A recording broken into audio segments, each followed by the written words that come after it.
بسم اللہ الرحمن الرحیم۔ دوستو، تروپتی مندر کے جو صدر ہے ان کی جو لڑکی ہے گایتری، اس نے اسلام قبول کیا اور اپنا نام ڈاکٹر عائشہ صدیقہ رکھا۔ یہ اس پچھلے کچھ دنوں کی یہ بات ہے اور ماشاءاللہ بہت زبردست انداز میں دین اور اسلام کا یہ لڑکی کام کر رہی ہے۔ سماجی بائیکاٹ کے باوجود، مسجدوں کے نیچے مندر کھوجنے کے باوجود، مسلمانوں کی موب لنچنگ کرنے کے باوجود اور اسلام مخالف پروپیگنڈا بنانے کے باوجود، قرآن اور احادیث کو غلط طریقے سے پیش کرنے کے باوجود تروپتی مندر کے صدر کی بیٹی نے اسلام قبول کیا۔ اس کے بعد روزانہ ایک پارہ ترجمے کے ساتھ تلاوت کا اس کا معمول ہے۔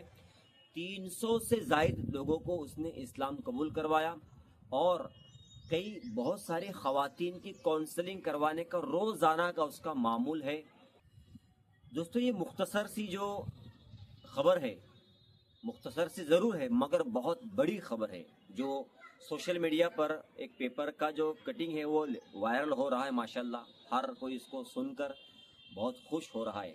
وہ کہتے ہیں کہ اسلام کی فطرت میں قدرت نے لچک دی ہے، اتنا ہی یہ ابھرے گا جتنا کہ دباؤ گی۔ نا امید ہمیں نہیں ہونا چاہیے۔ یہ تو خبر ہے، اس لڑکی نے اسلام تو قبول کیا، مگر اس سے بڑی خبر یہ ہے کہ جس نے اس کو اسلام کی دعوت دی، ہم اس قابل کب بنیں گے کہ ہم اسلام کو صحیح معنوں میں لوگوں کے سامنے پیش کر سکے۔ آج صحیح اسلام ہمارے پاس خود کے پاس نہیں ہے۔ یہ لڑکی کا روزانہ کا معمول ہے، گایتری جو بنی ہے ڈاکٹر عائشہ صدیقہ، اس کا روزانہ کا معمول ہے ایک پارہ ترجمے کے ساتھ۔ کیسا؟ ایک پارہ ترجمے کے ساتھ۔ وہ لڑکی جو اب تک مسلمان نہیں تھی، پنڈت کی بیٹی تھی، بلکہ صدر پنڈت کی بیٹی تھی، مگر جب اسلام قبول کیا تو ایک پارہ روزانہ ترجمے کے ساتھ پڑھنے کا اس کا معمول ہے۔ ہمیں بتایا جاتا ہے کہ ترجمے کے ساتھ قرآن مت پڑھو، تو ہمارے پاس ہی آج صحیح اسلام نہیں ہے، صحیح تعلیم نبی کریم صلی اللہ علیہ وسلم کی نہیں ہے۔ دوستو، یہ جو لڑکی ہے یہ کٹر مخالف، اسلام مخالف تھی، مسلمانوں کی مخالف تھی، مگر کسی ایک جگہ اسکول کے پروگرام میں اس لڑکی نے شرکت کیا تو وہاں پر کچھ مسلم لیڈی سے اس کی ملاقات ہو گئی۔ اس نے دین اسلام کے بارے میں پوچھا، ان خواتین نے جواب دیا اور اس کے بعد کچھ سیرت النبی صلی اللہ علیہ وسلم کی کتابیں اس کو دے دی کہ آپ یہ پڑھو۔ ڈاکٹر عائشہ صدیقہ جو اپنے گھر پر آئی، پھر ایک دن ان کتابوں کا مطالعہ شروع کیا۔ اس نے کہا کہ اس کتاب کے مطالعے نے میری زندگی کو بدل دیا۔ میں نے جب دیکھا اللہ کے نبی صلی اللہ علیہ وسلم طائف میں گئے حضرت، اور وہاں پر ان پر ظلم ستم ہوا، انہوں نے کبھی بھی جو ہے تو بد دعائیں نہیں دی۔ حضرت بلال پر اتنے جو ہے تو حالات خراب ہوئے، خباب بن عرد رضی اللہ تعالیٰ عنہ پر حالات خراب ہوئے، اتنی قربانیاں ان لوگوں نے اسلام کے لیے دی، سب کچھ برداشت کیا مگر اسلام کو نہیں چھوڑا۔ اس لیے میں نے بھی سب کچھ چھوڑ دیا، اسلام کو پسند کر لیا۔ گھر کے لوگوں نے ٹارچر کیا، کال پر دھمکی آنے لگی، بار بار بائیکاٹ کیا جانے لگا، طرح طرح کا ظلم ستم اس لڑکی پر ہوا، مگر اس نے اسلام کو نہیں چھوڑا، اسلام قبول کیا، اور قبول ہی نہیں کیا بلکہ 300 سے زائد لوگوں کو اس نے اسلام قبول کروایا۔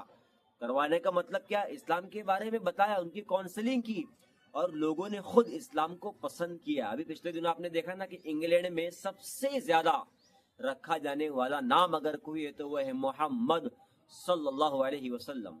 دوستو، ڈاکٹر عائشہ صدیقہ کا تعلق برہمن طبقے سے، اور آپ سوچو برہمن طبقہ جو پورے ملک پہ راج کرنا چاہتا ہے، سب کو اپنا غلام بنانا چاہتا ہے، کیا ہندو، کیا دلت، کیا مسلمان، سب پر ظلم ستم کر کے ایک جو ہے تو پاور حاصل کرنا چاہتا ہے۔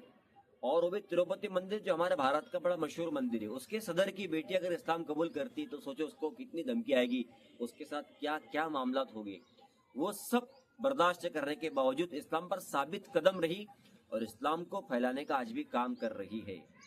انٹرویو میں جب لڑکی سے پوچھا گیا کہ آپ کو جو ہے تو ٹارچر کیا گیا ہوگا، طرح طرح کی دھمکیاں آئی ہوں گی، پھر آپ نے کیسے برداشت کیا، تو اس لڑکی نے کہا کہ مجھے بہت زیادہ دھمکیاں دی جانے لگی تھی، ٹارچر کیا جانے لگا تھا، اور بہت زیادہ جو ہے تو میرے ساتھ ظلم ہو رہا تھا، مگر میں نے کبھی اپنے گھر والوں کے لیے بد دعائیں نہیں کی۔ کیوں نہیں کی پتہ ہے؟ کیونکہ طائف کا جو واقعہ میں نے پڑھا تھا، نبی کریم صلی اللہ علیہ وسلم نے طائف والوں کے لیے بد دعائیں نہیں دی، ان کے لیے دعائیں دی، کیونکہ آگے یہ اسلام قبول کر لیں گے۔ تو مجھے بھی امید ہے کہ آگے یہ اسلام قبول کر لیں گے، اور میرے بھائی نے بھی اسلام قبول کیا ماشاءاللہ۔ دیکھو، ایک ہندو بہن جو مسلمان ہو رہی ہے، کیا اس نے اسلام کو مضبوطی کے ساتھ پکڑا ہے؟ کہ طائف کا واقعہ اس کو یاد ہے. آج بھائی بہن رشتے دار گھریلو معاملات میاں بیوی بچے دیکھو, ہمارے مسلمانوں کے اپنے آپسی معاملات دیکھو کتنی خراب ہے.